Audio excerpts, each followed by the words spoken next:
Alkatraz həbsxanası ən təcrübəli cinayətkarların canına belə qorxu salırdı.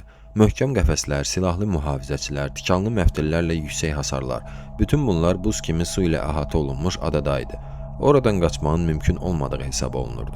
Amma 3 məhbus bu fikir ilə mübahisə edə bilərdi. Onların hiyləgər planı sonda uğurla nəticələnmişdi. Bu 3 məhbusun qaçışdan sonraki həyatı, onların sağ qalması və ya ölməsi 20-ci əsrin ən böyük sirlərindən biri olaraq qalır. Bu videoda Amerikanın ən etibarlı həbsxanasından məhbusların bu cür cəsarətli qaçışı barədə danışacağıq.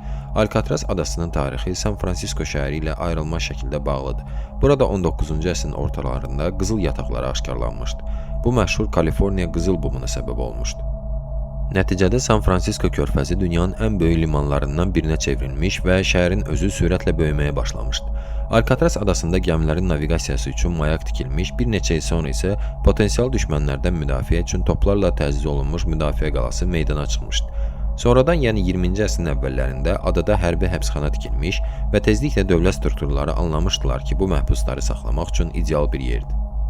O dövrlərdə Amerikada cinayətkarlığın səviyyəsi çox yüksəlmişdi və dövlətə növbəti dəfə hər hansı qanunu pozan şəxsin canına qorxu salacaq bir intiqam simvolu lazım idi. Nəticədə bu simvol Alkatraz oldu və o, xüsusi olaraq federal həbsxana kimi ən yeni təhlükəsizlik standartlarına uyğun yenidən quruldu.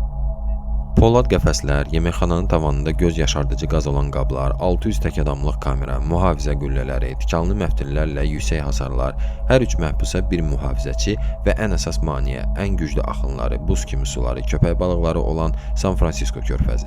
Xalq arasında Alkatrazı həbsxanaların həbsxanası adlandırırdılar. Ora təhlükəli cinayətkarları, digər həbsxanalarda davranış qaydaları pozanları və qaçmağa cəhd edənləri göndərirdilər. Burada hətta dünya miqyasında məşhur olan mafiya başçısı Al Capone də cəza çəkirdi. Alkatraza daxil olan hər kəs öz adını itirir və sadəcə sıra nömrəsi alırdı. Rəsmi məlumatlara görə həbsxananın 29 illik mövcudluğu müddətində 14 qaçış cəhdi olmuş və onların hamısı uğursuzluqla nəticələnmişdi. Lakin Frank Morris və Englin qardaşlarının sirli taleyi bu iddianı şübhə altına alır. 3 qaçaqçı Alkatrazın zəif nöqtələrini taparaq gecə örtüyü altında naməlumluğa qovuşmuşdular. Bu insanlar kimdir və onlar necə praktiki olaraq mümkün olmayan bir şeyi edə bilmişdilər? Gəlin bu suallara cavab tapmağa çalışaq. Franklin Morris qaçışın təşkilatçısı hesab olunurdu. Onun uşaqlığı çətin keçmişdi. 11 yaşında valideynlərini itirəndən sonra Frank uşaq evlərində və onu övladlığa götürən ailələrdə gəzirdi. O 13 yaşından cinayət törətməyə başlamış və tez-tez dəmir barmaqlıqlar arxasında olurdu və oradan daima qaçırdı. Alkatraza qədər 33 yaşlı Frankin hesabında yatdığı həbsxanalardan ümumilikdə 11 qaçışı var idi. Onun cinayət tərcüməyi halında isə ev və avtomobil oğurluqları, silahlı soyğunlar və narkotik saxlanıcıları var idi. Həmçinin qeyd edim ki, o yüksək intellektə malik idi və onun IQ səviyyəsi 133 idi. Adaya, yəni Alkatraza gələndən sonra o, bank soyduğuna və digər həbsxanadan qaçdığına görə cəza çəkən John və Clarence Englin qardaşları ilə tanış olmuşdu. Onların dəstəsinin 4-cü üzvü isə avtomobil oğrusu olan Allen West idi. O da Alkatraza başqa həbsxanada olarkən etdiyi uğursuz qaçış cəhdinə görə düşmüşdü. Bu 4 məhbus aşkar etmişdilər ki, həbsxananın bina divarlarının betonu illərin və daimi rütubətlə duzlu dəniz havasının təsiri altında möhkəmliyini itirmiş və yumşalmışdı. Kameralarda kiçik, yəni təxminən 200 kvadrat santimetr ölçülü ventilyasiya qəfəsləri var idi. Məhbuslar yemək qaşıqları və tozsoran motorundan düzəldilmiş əldə qayırma burğu vasitəsilə hər qəfəsin ətrafını qazır və divarı oradan bir insanın keçməsinin mümkün olması üçün genişləndirirdilər. Onlar həbsxananın onlara aid blokunda musiqi səslənəndə işləyirdilər. Frankin kamerası Westlə Englin qardaşlarının kameraları isə bir-biri ilə qonşu idi. Məhbusların biri qazıntı işləri ilə məşğul idisə, digər məhbus mühafizəçilərə nəzarət edirdi. Sonra yerlərini dəyişirdilər. Divarda əmələ gəlmiş dəlikləri rənglənmiş karton vasitəsilə maskalayırdılar və nəticədə alınmış mənzərə divardan heç də fərqlənmirdi. Açılan dəliklərdən məhbuslar kameralar arasında olan atılmış dəhlizlərə çıxır və orada olan borularla çardağa qalxırdılar. Bu çardaqda onlar özlərinə mini əməlatxana qurmuşdular.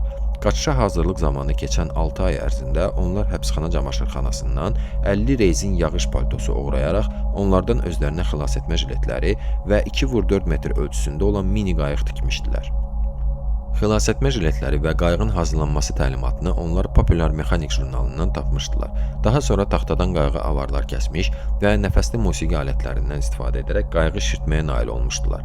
Onlar həmçinin insan saçı, suvaq, yapışqan və boyadan öz başlarının maketlərini düzəltmişdilər. Maketlər üçün saçları bərbərxanadan götürmüşdülər. Bu baş maketlərinin düzəldilməsindən məqsəd isə mühafizəçilərin gecə yoxlaması zamanı kameralara baxarkən məhbusların yerlərində yatdıqlarını zənn etməsi üçün idi. Eyni zamanda onlar binadan çıxış yolunda tapmışdılar. Həmin atılmış dəhlizlərin birindəki borulardan biri köhnə ventilyasiya borusu idi və düz həbsxananın damına aparırdı. 1962-ci il 11 iyun gecəsi saat 21:30-da axşam yoxlamasından sonra Frank Morris, John və Clarence qardaşları yataqlarının üstünə saxta başlar qoydular. Onları yorğanla örtərək kameralarından çıxdılar. Dördüncü qaçış iştirakçısı Allen West öz qazdığı dəlikdən keçə bilmədiyi üçün planı onsuz həyata keçirməyi qərara aldılar. Qaçanlar ventilyasiya dəliyindən binanın damına çıxaraq çörəkxananın tüstü borusu ilə həyətə endilər. Tikanlı məftilli hasara keçdilər və sahilə çataraq müşahidədən gizli yerdə suda oldular. Onlar öz qayıqlarını şişirdərək azadlığa doğru üzdülər. Məhbusların yox olmasını yalnız ertəsi gün səhər qalxma zamanı aşkarladılar. Gecə mühafizəçiləri heç nədən şübhələnməmişdi. Yataqlarda saxta başlarla qurulan hiyləgər fənd məhbuslara təxminən 8 saat vaxt qazandırdı və yalnız bu müddətdən sonra həyəcan siqnalı çalındı. FBI agentləri, polis, hərbi və sahil mühafizəsi bütün adanı diqqətlə axtardılar. İtləri izə buraxdılar, amma bütün bunlar nəticəsiz qaldı. Polislərdə hadisənin tam şəkli yalnız 4-cü iştirakçı Allen West tapılanda tamamlandı. O qaçışın hazırlanması və məhbusların sonrakı planları haqqında polislərə ətraflı məlumat verdi. Onlar birlikdə əvvəlcə Angel adasına, sonra materikə üzmək istəyirdilər. Sonra maşın oğurlayıb geyim mağazasını soymaq, əyinlərini dəyişərək bundan sonra yollarını ayırmaq istəyirdilər. Lakin sonraki 2 həftə ərzində polisə heç bir oğurluq və ya soyğun barədə məlumat daxil olmadı. Tezliklə müstəntiqlər San Francisco körfəzinin müxtəlif yerlərində bir neçə vacib sübut tapdılar. Taxta avar, Englin qardaşlarının birinin fotosu və qeydləri olan su keçirməz paket, diş izləri olan xilasetmə jileti, qayığın qalıqları, hesab olunan palto parçaları. Bir neçə il araşdırmadan sonra FBI hesabatında deyilirdi ki, qaçış cəhdi uğursuz olmuşdu və iştirakçılar çox güman soyuq körfəz sularında bataraq həlak olmuşdular. Həm də onlar fikirləşirdilər ki, azadlıqda pulsuz qalan cinayətkarlar gec və ya tez qanuna zidd bir hərəkət edəcəklər. Bununla da özlərini ifşa edəcəklər. Amma bu baş verməmişdi. Digər tərəfdən də qaçanların sağ qaldığını göstərən 100-dən çox dolayısı sübut var idi. FBI işi bağlayıb bütün materialları ABŞ Marshal xidmətinə verəndə onlar rəsmi sənədlərin içində qayığın həqiqətən Angel adasında aşkarlanmasını və adanın içərisində torpaqda gedən ayaq izlərinin olması ilə bağlı məlumatlar aşkarlamışdılar. Ola bilsin ki, bu səhv məlumat idi, çünki başqa sənədlərdə tapılmış sübutlar arasında qayıq qeyd olunmurdu. Həmçinin həmin sənədlərdə qaçışdan dərhal sonra mavi Chevrolet avtomobilinin oğurlanması barədə də qeydlər var idi. Başqa bir vacib sübut isə ailə dostunun Englinlərin qohumlarına verdiyi fotoşəkili idi. Dostun sözlərinə görə o, qardaşları Braziliyada görüb onlarla danışmışdı. Şəkil qaçışdan 13 il sonra çəkilmişdi. Üz tanıma proqramı şəkildəki şəxsləri 99,7% ehtimalla John və Clarence qardaşları kimi müəyyən etmişdi. Kriminalist ekspertlər də bu yüksək uyğunluğu təsdiqləyirdilər. 2013-cü ildə FBI-yə güya John Englindən məktub gəlmişdi. Orada o bildirirdi ki, qaçış gecəsi onların hər üçü sahilə çataraq sağ qalmışdılar. Müəllif yazırdı ki, mən 83 yaşındayım və sağlam deyiləm. Məndə xərçəng var. Bəli, həmin gecə biz bunu böyük çətinliklə də olsa etdik. Əgər siz televiziyada elan etsəniz ki, mənə 1 ildən artıq həbs cəzası verməyib, tibbi yardım ilə təmin edəcəksiniz, onda mən öz yerimi açıqlayacağam. Bu zarafat deyil, John Englin. Hüquq mühafizə orqanları məktubun müəllifliyinə şübhə edirdilər. Mətn ictimaiyyətə açıqlanana qədər 5 il keçmişdi və heç kim əlaqəyə çıxmamışdı. Qaçışı yenidən yaratmaq cəhdləri dəfələrlə edilmişdi. Xüsusilə Mythbusters proqramında aparıcılar məhbusların hazırladıqları kimi qayıq hazırlamış və adada materikə uğurla keçmişdilər. Qaçışdan düz 1 il sonra Alcatraz bağlanmışdı. Amerika hakimiyyətinə məhbusları bu adada saxlamaq çox baha başa gəlirdi. Qidaları və içməli suyu paromlarla daşımaq lazım gəlirdi. Bundan əlavə köhnəlmiş binanın təmirinə pul tələb olunurdu. Nəm və duzlu havanın uzun müddətli təsiri beton divarlarının möhkəmliyini zəiflədirdi. Həm də bu qaçış Alcatrazın ən etibarlı həbsxana reputasiyasını zədələmişdi. Öz əməli ilə Frank Morris və Englin qardaşları Alcatrazın mədəniyyətdə əks olunmasına və məşhurlaşmasına böyük təsir göstərmişdilər. Onların qaçışı çoxlu sənədli filmlərdə, kitablarda və hətta kompüter oyunlarında da öz əksini tapmışdı.